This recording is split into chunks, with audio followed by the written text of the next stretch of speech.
대화에 대하여 시어도어 제이딘. 대화가 없으면 사람이 상실감에 빠져요. 음식과 사랑과 운동만큼 중요한 게 바로 대화잖아요. 대화는 인간의 가장 중요한 욕구 중 하나예요.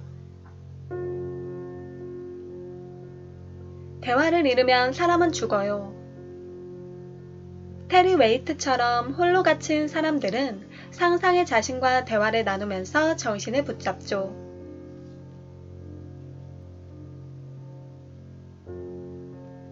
유감스럽게도 소년의 어머니는 날마다 끊임없이 방해를 받고 전화가 울려대는 통에 진정한 대화, 여유롭고 느긋하고 대등하게 나누는 대화를 위한 시간을 내지 못합니다. 그래서 그냥 텔레비전을 보거나 라디오를 듣습니다. 남들이 대신 나누는 대화가 재밌어요. 그녀는 만천의 손님들은 모두 날 좀 봐줘, 나 정말 대단하지 않아? 라고 외칠 뿐 남들이 뭐라고 하는지 제대로 들어주는 사람은 없다고 푸념합니다. 그래서 결국 아는 사람들보다는 잘 모르는 사람들과 대화를 나눌 때 더 행복하다고 합니다. 낯선 사람이 더 잘 들어주니까요. 가족의 대화를 원한다면 우리 시대에 맞는 새로운 대화를 개발해야 합니다. 가족이 무엇을 위한 존재인지 명확히 이해해야겠지요. 가정은 단지 적대적이고 복잡한 세상에서 벗어나 편안하고 자유롭게 머무는 평화로운 안식처만이 아닙니다. 두 사람이 만나 결혼하면 서로를 모르던 두 집안 사이에 대화가 시작되지요. 나이도 다르고 때로는 국적이나 사회 계층도 다른 서로를 직접 선택하지 않은 사돈과 일가 친척이 한자리에 모입니다. 제 생각에 가족은 낯선 사람과 대화하는 법을 가르쳐주는 가장 위대한 스승입니다. 그리고 가정이 세상을 발견하는 공간이자 새로운 발견에 관해 두려움 없이 토론하고 이해할 수 있는 안전한 공간이 될 때 비로소 가족의 대화가 풍성해질 수 있을 겁니다.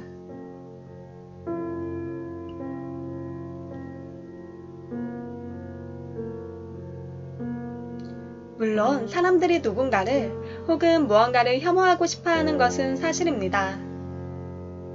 에밀 졸라는 혐오는 신성하다 라고 말하기도 했죠. 사람들은 혐오하면서 자기만의 원칙과 의견이 있다고 생각합니다. 하지만 반대의 경우도 있지요.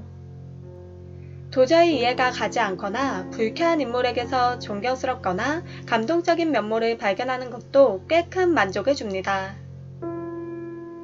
인류애를 나눌 때 느끼는 벅찬 마음과 낯선 이의 고통을 보고 흘리는 눈물은 인간의 가장 심오한 감정입니다.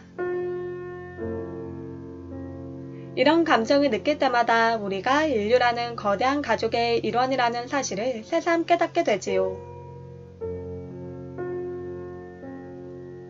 인류는 단순히 모든 인간이라는 뜻을 넘어 인간애를 의미하기도 합니다.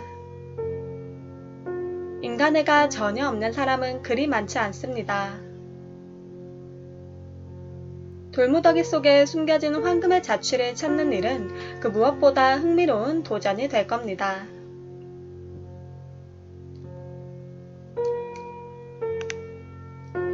지식의 최전선에 있는 모험심 강한 연구자들은 엿듣기 전문가가 되어 가장 모호한 출처에서 아이디어를 포착합니다. DNA의 발견은 크릭과 왓슨이 몇 년에 걸쳐 끊임없이 나눈 대화의 산물이었습니다.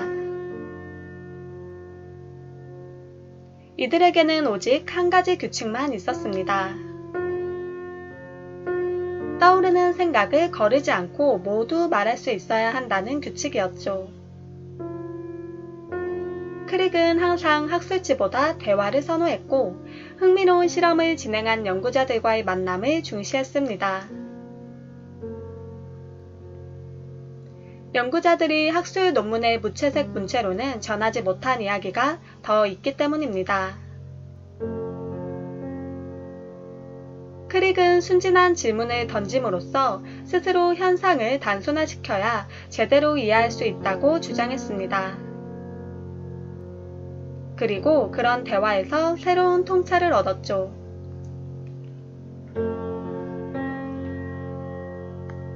새로운 세대는 스스로 어떤 인간이 되고 싶은지 자문하고 자신에게 맞는 직업을 만들어낼 수 있을지 알아봐야 합니다.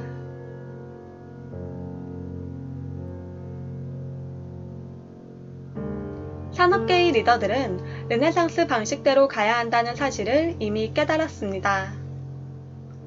누구나 처음에는 스페셜리스트로 시작하지만 능력을 발휘하고 최고의 자리로 올라가면 제너럴리스트로서 전문 분야만이 아니라 세계를 전체적으로 이해해야 하기 때문이지요.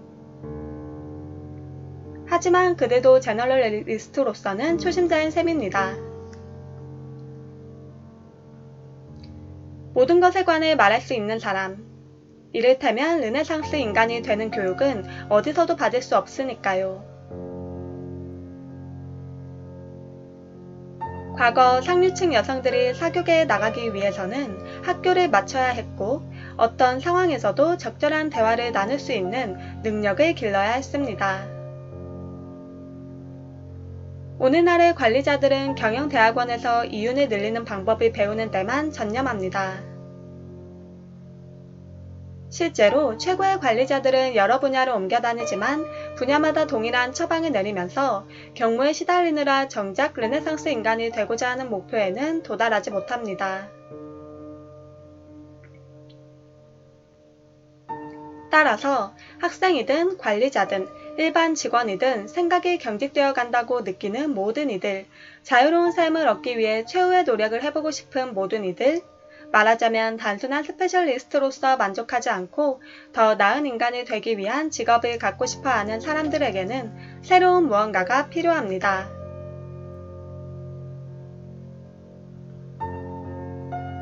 세상을 넓게 경험할수록 호기심의 범위도 넓어집니다. 이제는 대학이나 직장보다 미디어가 우리의 광범위한 호기심을 부채질하지요. 미디어의 일방적인 소통에 질식당하지 않기를 원한다면 대학에서든 직장에서든 대화의 범위를 넓혀야 할 겁니다.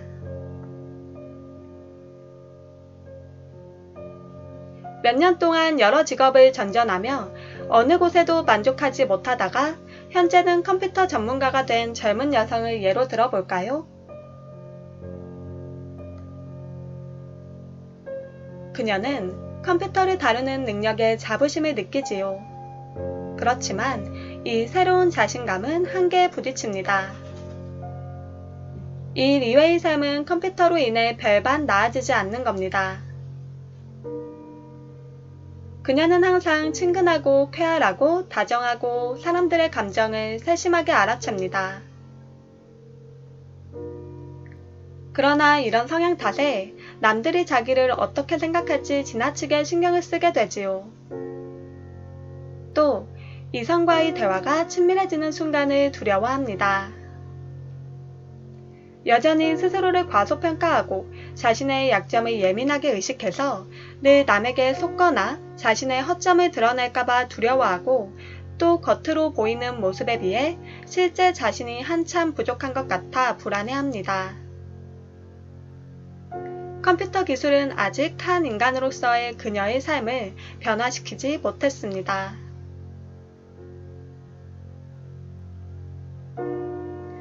대개의 실험은 결국 실패로 끝나지만 기술은 결코 좌절하지 않습니다.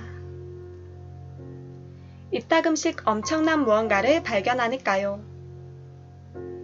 우리도 삶을 실험의 연속으로 본다면 불가피한 실패 앞에서 덜 좌절할 수 있을 겁니다.